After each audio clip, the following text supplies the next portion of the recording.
What's going on? Andrew Peters here again, just to give you an insight into the real estate experience.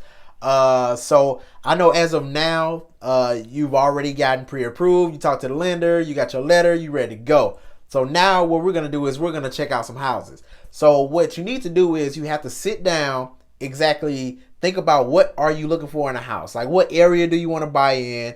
What school district do you want to buy in? Have you checked the crime rate of certain areas?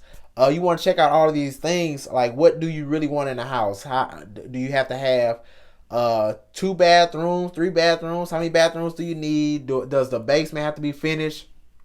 All these things, it adds up. But you need to know exactly what you're looking for, because otherwise you just look at a whole bunch of houses and never really say yes to one of them, because your mind is all over the place, because you're like, well, that house has this, but this house has that, but I don't know which one I want more. So you just kind of think about exactly what's your priorities and what do you really, really, really want, and then what do you need.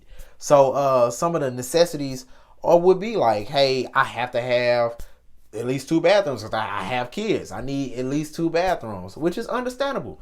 So that's another pertinent thing that I always tell a lot of my clients is be realistic.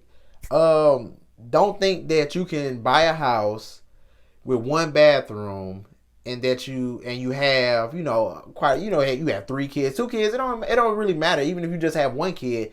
But if you know that you may be in an apartment right now and it's a 1 bathroom and y'all arguing every morning, you probably need 2 bathrooms. I'm just saying. So you want to be realistic and don't think that, hey, I'm gonna buy this house that has 1 bathroom, and then as soon as I move in, we're gonna get to work. We're gonna put in another bathroom. When you move in, 9 times out of 10, that's like kind of like the last thing you really want to do is go in and start busting up floors and everything like that. Unless that's just like your thing, like you plan on buying that fixer upper. If that's you, kudos, let's get it done. But be realistic. If you busy, you got a lot of things going on in your life, don't worry about it. Just be realistic with your family and your situation, and just go in with a positive attitude. Always stay positive about the process, and everything will work out for the good. So just know that you're looking for the house. Just be realistic, know exactly what you're looking for, and ask as many questions as possible. So that's all I have for you.